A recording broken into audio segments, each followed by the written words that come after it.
For any of you who have not subscribed yet, you probably don't know, but back in March of 2025, we got a wild hair and we bought this right here. We bought a used, well, it wasn't even decommissioned at the time, ambulance from a website called govdeals.com, which is a website where government agencies sell off their used equipment. So we ended up buying this ambulance from a fire department up in the upstate of South Carolina, sight unseen actually. And you're probably wondering, well, why on earth did we buy an ambulance? Well, it's a good question. And we have whole other video of 15 reasons why we did that. And that is like here, or anyway, it's up here somewhere. And so you can check that out, but I'm just gonna kind of do a short recap for you here. So the long and the short of it is, if you are looking to buy a vehicle that you can convert into a camper, an ambulance is kind of unmatched because it's a well-maintained, theoretically, vehicle that is designed to take a beating. And it's a great platform to start from, as opposed to like a van or a schoolie or something like that. So that's why we did this. One of the other things is that whereas a Class C RV is basically built out of cardboard and wishful thinking, an ambulance is really solidly built, and it's designed to actually be able to roll over several times without deforming. So it's a really solid vehicle. The other thing too is that ambulances already come with a lot of the systems you're going to need already in place, so you don't need to do as much work. A lot of the electrical is already in place and things like that, but I've already gone over that in other videos, so I'm not going to continue to belabor that. So the point is, it's just a great platform to start from when you're building an RV. And so we are at the point right now where we have already done a lot of the work. The interior is basically done except for some trim work and things like that. And we are ready at this point to do a full walkthrough of this and show you what we've done and where we're going with it. And if you stick around till the end, we'll do a breakdown of what all this cost us. So the first thing we had to do when we got this from the fire department is we had to decommission it to make it legal. We had to take all of the emergency logos off the side of it. I had to take all the red lights, like there's these lights up here. If there was anything that was not on the back that was red, we had to either move that to the back or paint over them, because it's illegal to have red lights on the front of your vehicle. And then the other thing we had to do was on the light bar, we also had to paint anything red to be black, so that even though the lights work, they're all amber or white, and so they're not illegal to use them. Now there is a thing up on the front here I am going to have to remove, which some people might think is really, really cool. It actually, if you drive up to a red light, it will turn it green, but I could spend jail time if I use that thing, so it's got to come off. So the first feature of this vehicle that we got is the engine, of course. We got a Chevy 6.6 diesel, which is a really robust engine. We got it old enough that it's pre-emissions, so we don't have to worry about DEF fluid or particle filters or anything like that. It's just a low maintenance, easy, efficient engine for a vehicle like this. All right, the next really great thing about this vehicle is the outside storage. So start with our front box here. This one actually is accessible from the outside or from the inside. There's doors on both sides. We keep a lot of our kitchen stuff in here. We keep a lot of just kind of everyday items. And then this bottom one here, which is not accessible from the inside, we keep anything that smells like dog food or garbage, anything like that. So a lot of storage though, as you can see. And then moving back here, this small narrow box, this is actually where we keep the mattresses for our bed, and we'll show you how that works in just a minute when we show it, but it's just big enough for our two sections of 5-inch mattress that we use. So down here, we added a gray water tank, which is really hard to see, but it's down there. We got a 15 gallon gray water tank for our sink and for washing up and stuff like that. And then one of the big things here was the bike rack. So I've had this thing for like 30 years, and I used to have it on top of my other car, but we retrofitted it on pipes on the bumper so that we can carry 2 of our mountain bikes on the back of it when we're traveling. It makes it really super easy to do, and it is lockable, so really convenient. It's nice to have. Then over here we have even more outside storage. This is where, and it's kind of a mess right now because I have a lot of tools from working on it. So we use this compartment for bulkier items that we might take. We might take like a cornhole in here, our stove goes in there, just bigger items that are bulky and kind of take up a lot of space. They go in here. Other than that, it's not used for anything. One of our future plans is I would really like to be able to put a pellet stove like a Traeger on drawer sliders that will slide out here, and we could actually grill out here, and I think that would be pretty awesome, but that's a future project. Now this is one of the big ones here. So this was a lot of work to do. This is our electrical compartment, and none of this stuff was here when we got this vehicle. So I have put in an entire 12-volt electrical system, lithium-ion batteries, an inverter. So we are completely off-grid with this vehicle. We can run basically anything you can run in your house, we can run off of this system here. We also have, it runs off solar. If we're driving down the road, we can charge up the battery with the engine. So we are good to go. We could be completely off-grid with this and be able to have our lights, our heat, our air conditioning, all the stuff that we would normally have in a house, and not have to be plugged into anything for this. And then the final box we've got here, this is the biggest box in the house. And up here we have an 18-gallon freshwater tank. And my original plan was to have a gravity feed hose coming out of here to run to the sink, but when I actually did that and ran the sink, it was like dribble, dribble, dribble, dribble, and I found out that gravity feed kind of sucks. So I ended up putting a pump in here, which actually gives us better pressure than our house has. And then the final thing down here is we have a diesel heater, so if it's really cold out, we can heat the inside of our camper, and this thing puts out a lot of heat and it keeps it nice and toasty inside. Other than that, we just use this for tall items like chairs, anything that's, you know, taller than about that, we can put in here. So we have a lot of storage here.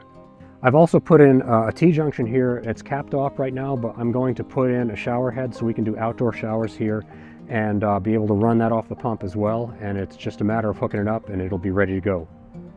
And finally, we've just got the place where we drive from. You can come on over here. So this vehicle is a super comfortable place to be. It's, you know, it's a Chevy 3500 pickup truck. So everything up here is as it would be just for the regular pickup truck. The suspension's great up here. It's comfortable. And one of the other reasons we got this vehicle, one of the main ones, is because it was a 4x4. So we have two-wheel drive, four-wheel drive high, and four-wheel drive low, and we actually have skid plates under this vehicle as well. So we can do some light off-roading, believe it or not, with this monster of a vehicle. We also have a backup camera, which I'm going to replace with a unit that goes in the dashboard eventually. We still have our entire center console that came with the ambulance. We've got our sirens, we've got our horn. We have all the power that still goes to the back if we wanted to do that from the original ambulance. This is kind of cool here. We took one of the oxygen containers and turned it into a cup holder. So let's go ahead and check out the inside now. Okay, let's start with our very first project. Not our first project, but the one that I love the most. We have our sticker door. Every time we go someplace, we pick up a sticker, and we have started our little sticker wall. So we've got Pisgah National Forest, Orchard Lake, one of our favorite campgrounds, and Gorgeous State Park, our most recent exploration adventure. And so we've got a sticker for each. We'll hopefully fill this whole wall. Sounds great. So I'm going to cover some of the things we've added and some of the things we've removed from this. So right away I can show you something we've added. We've added this curtain here, kind of a screen so that bugs can't come in. So I'm going to go ahead and enter in and show you the rest. So you may notice this really doesn't look very much like an ambulance any longer. So we've removed quite a few things. So one of the most obvious things is there's usually a little seat right here. That was removed, and now we have a refrigerator here. It slides out, and it can be used as, hey, don't look in there, I haven't cleaned it up. It can be used as either a refrigerator or a freezer, and it really helps us from not having to carry ice and having the wet, messy, melted ice issue. Another great feature of this refrigerator is that it's 12 volt, it runs off its own circuit, and it only uses about 40 watts. Another thing you may notice is like this seat right here. The seat is burgundy, and all of the decorations in here were burgundy. There was burgundy trim all the way around the top. There was burgundy around there. It was burgundy everywhere. So that has all been removed and just replaced with more of a neutral color. We've put in a backsplash sticker that looks a little bit nicer and cleaner. It's a lot easier to clean. It's nice and smooth and can be wiped down quite easily. Looks like real tile, but it's no, just stickers. Basically just plastic. Yeah. Just stickers. Another feature that we felt was necessary, of course, is the countertop. We needed to have a kitchen space, a workspace. So John took old oak flooring, glued it together, and created a countertop that's really nice and solid, trimmed it out, and even routed out a little section here that we can drop a little tile for a hot plate. So if I'm cooking, I can just put something hot right here and it won't ruin the surface of our countertop. Yep, and the countertop was polyurethane really heavily, so you can put wet stuff on it and it won't ruin the countertop, which is fantastic. It is it's pretty lightweight, so it looks heavy and nice, but weight is an issue when we're going down the road, and so we try to keep everything as light as possible, which is another reason we didn't put real tile on the wall there, because this weighs like half a pound and tile would have been like 100 pounds if we did that. Exactly. Another thing that we removed from here was the sharps container. It was still in here, it was still full, and as we've been cleaning out, we continue to find little needle covers, not the needles, but the needle covers. We did not remove the cabinets. We have just been so happy with these cabinets because they're sturdy. Can't find anything more sturdy. And the doors all slide quite easily.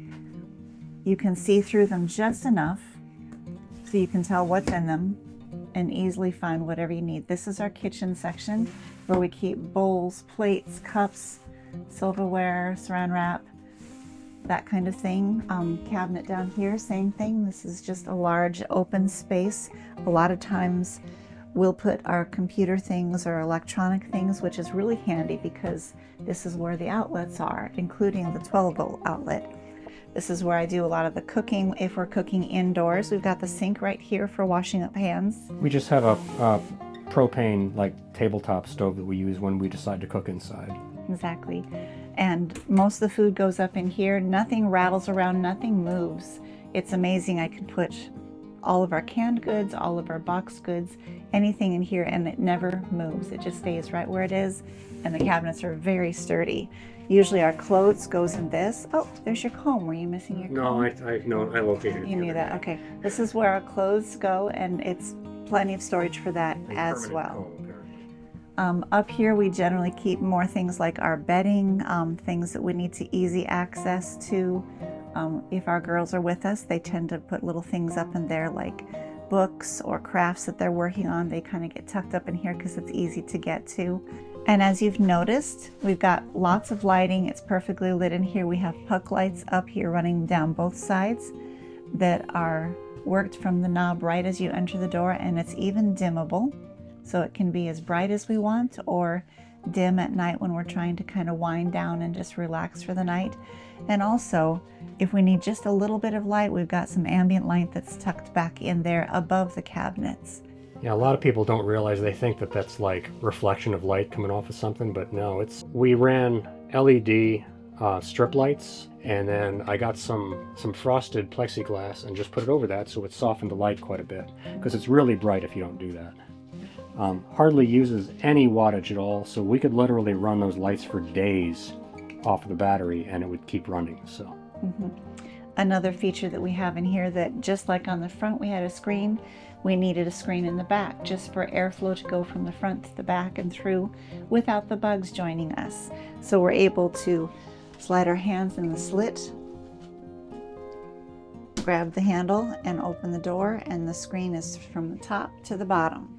So no mosquitoes are getting in, just lots of fresh air.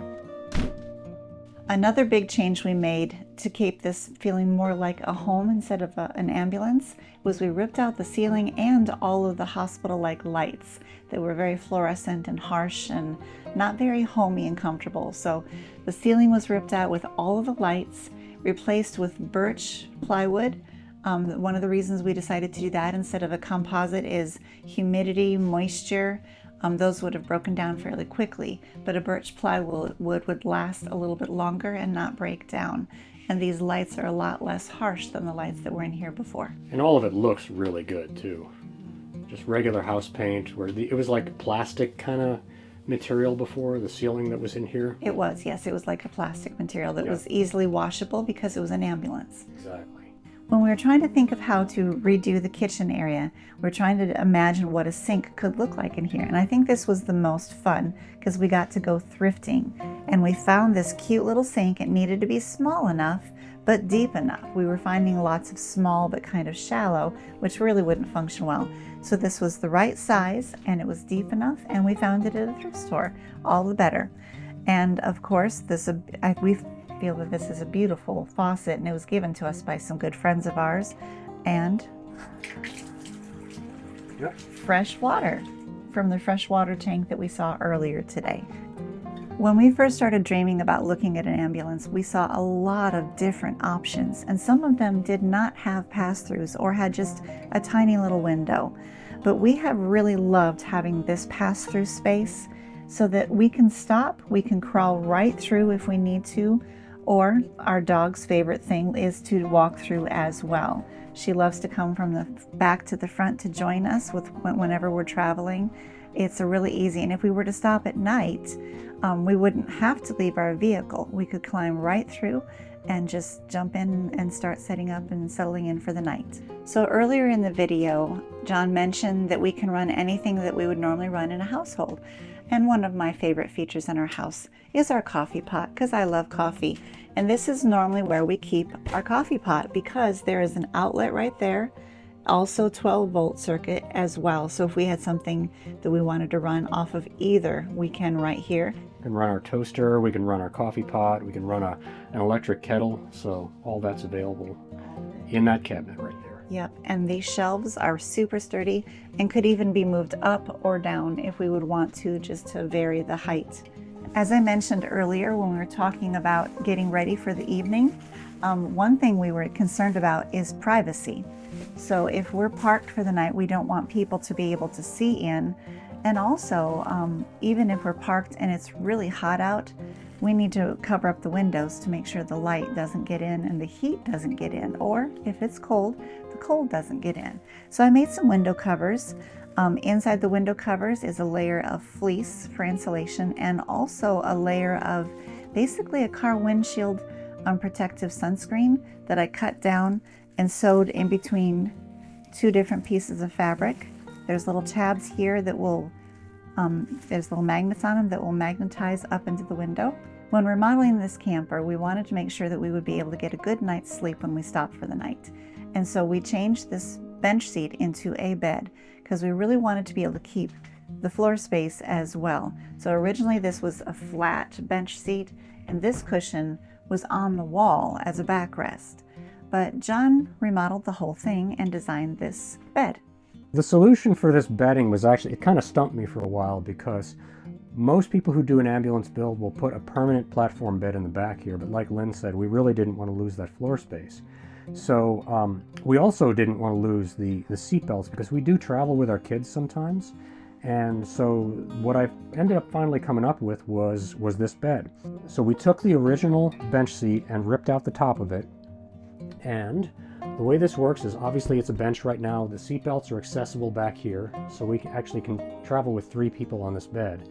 But when we want to actually go sleep with it, this comes off, this tips forward, and then we've got, I know people gripe about these chains, and you could use ropes if you want to, because they would be quieter, but these hook up on the ceiling here. I have recessed hooks here, and that is hooked into the frame of the ceiling. And then this comes down like that. The mattress, the first mattress, goes over here, and then like I said, I've got those 2 other mattresses we keep in the outside box, so let me grab those.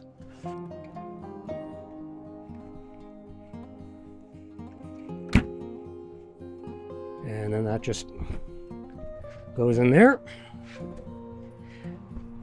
And we have a full-size bed, and these are memory foam mattresses. We actually bought one big memory foam mattress, cut it into 3 parts, and then we just store 2 of them when we're not using them. And this is a super comfortable bed. And since we have this suspended from the ceiling. The dog sleeps underneath the bed, or we can keep stuff underneath it rather than having legs. So this has worked out really well for us. Now the other great thing about this though is, if I tip this up, slide it in,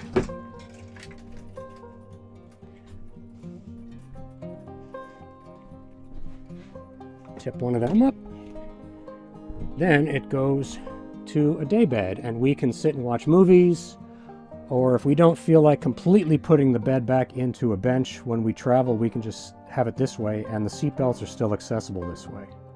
So this was, I think it was a pretty elegant solution, and it works well for us. So another major thing that we put back here is we actually have a 12-volt air conditioner. I have another video on the installation and the testing of all this. This is an OutEquip Pro air conditioner, not sponsored. It works really well. It runs off of the 12-volt system. You don't have to run through an inverter, and it's super efficient. Generally speaking, it runs under 600 watts when it's running, so we can run all night off of our 12-volt lithium batteries that are in the cabinet here. So we are truly off-grid with this. Everything we have runs off of that 12-volt lithium battery that's in the back here. We don't have to be plugged in. We don't have to have like a campground or anything like that. We've got 780 watts of solar on the roof. That's enough to keep our batteries charged under almost every circumstance, and even if it's not, we can fire up the engine and that charges the batteries up as well. So you're probably also wondering, like, what kind of gas mileage do you get with this big monster? Well, it's varied anywhere between 12 and 14.5, depending on how we're driving and where we're going, which for a rig this big is actually pretty good. I've seen where, you know, a gasoline engine Class C RV will get like 6 or 7 miles to the gallon, so we're getting double that.